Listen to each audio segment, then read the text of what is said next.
धर्म पर डटे रहे और हमेशा अपने धर्म का पालन करते रहे। कहा जाता है मानव का तो नाम ही संघर्ष है। जिस व्यक्ति ने अपने जीवन में संघर्ष नहीं देखे उसने जिंदगी में जीना सीख ही नहीं पाया। याद रखना, जिसके जीवन में कष्ट नहीं आए वो मनुष्य कभी जिंदगी जीना सीख ही नहीं पाता है। तो राजा हरिश्चंद्र जो थे महाराज, जब उनके ऊपर कष्ट आए, अनेकों कष्ट आए, फिर भी हरिश्चंद्र ने अपने सत्य को नहीं छोड़ा, धर्म को नहीं छोड़ा, अपने धर्म पर डटे रहे। और महाराज आप सोचो कि जिसकी पत्नी बिछ जाए, जिसका पुत्र बिछ जाए, जिसका राज्यपाट बिछ जाए, इससे ज्यादा कष्ट की बात तो कोई हो ही नहीं सकती है। इसीलिए कहा जाता है अगर कष्ट आया करें तो कष्टों का निवारण किया करो, कष्टों का सामना किया करो, हार करके मत बैठा करो। याद रखना, क्योंकि जब तक इंसान के ऊपर कष्ट नहीं आएंगे तब तक इंसान जिंदगी जीना सीख नहीं पाएगा। तो हरिश्चंद्र के ऊपर कष्ट आए, उसके बाद अभी प्रसंग चल रहा था सूर्यवंश का, जिसमें प्रभु श्री राम का अवतार हुआ। भगवान राम का जब सूर्यवंश में अवतार हुआ तो भगवान का अवतार क्यों होता है परीक्षित जी? बाबा गोस्वामी तुलसीदास जी लिखते हैं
अधम अभिमानी तब तब धरे प्रभु विविध शरीरा, हरई कृपा निधि सज्जन पीरा। पृथ्वी पर जब जब धर्म घटता है और अधर्म बढ़ता है तब तब भगवान का अवतार होता है। सूर्यवंश का ये जो प्रसंग है ये भागवत जी में संक्षेप में आया है। तो महाराज देखिए कथा तो अथा है, कथा कहते कहते सब जिंदगी निकाल देना फिर भी कथा कभी पूरी नहीं हो पाएगी।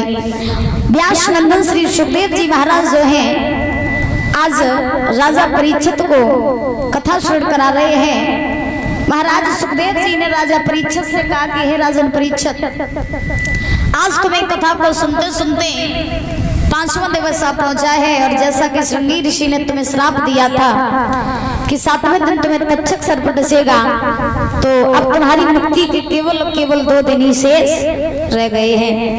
तो तुम कथा बड़े ही भाव से सुनो, हम तुम्हें कथा सुना रहे हैं। परीक्षित जी ने सुखदेव जी महाराज से प्रश्न किया, प्रभु बोले हाँ हम आपसे प्रश्न सुनना चाहते हैं। सुखदेव जी महाराज ने जवाब दिया, कौन सा?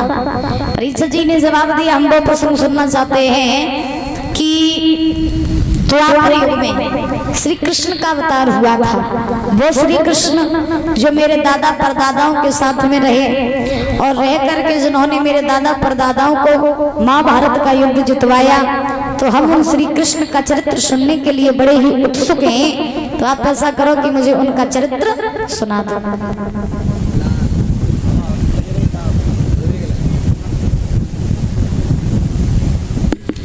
महाराज आज ध्यान रखना, श्री सुखदेव जी समझा रहे हैं कि हे राजन परीक्षित, जब परीक्षित जी ने प्रश्न किया कि प्रभु हमें श्री कृष्ण के चरित्र का वर्णन कराइए, भगवान कृष्ण का अवतार कैसे हुआ, भगवान इस भूतल पर कैसे आए, तो हम ये कथा सुनना चाहते हैं। जब ये बात कही तो सुखदेव जी महाराज ने परीक्षित को समझाया कि अगर तुम कृष्ण के अवतार की कथा सुनना चाहते हो हम तुम्हें जरूर सुनाएंगे। राम का अवतार हुआ था सूर्यवंश में और कृष्ण का अवतार हुआ था पावन चंद्रवंश में। चंद्रवंश का प्रारंभ कौन से हुआ ये सुनो। सबसे पहले हुए नारायण, नारायण के पुत्र हुए ब्रह्मा, ब्रह्मा के पुत्र हुए अत्रि, अत्रि के पुत्र हुए श्रीमान चंद्रमा, चंद्रमा के पुत्र हुए महाराज बुद्ध, बुद्ध के पुत्र हुए पुरुरवा, पुरुरवा के घर में 6 बालकों ने जन्म लिया। कितनों ने? 6 बालकों ने, जिनके नाम पड़े आयु, सतायु, सत्यायु, रे, विजय और जय। इसी चंद्रवंश में एक महान तेजस्वी राजा हुए जिनका नाम पड़ा गाधी, और गाधी के पुत्र हुए परीक्षित जी विश्वामित्र। इन विश्वामित्र के घर में 100 बालकों ने जन्म लिए। कितने?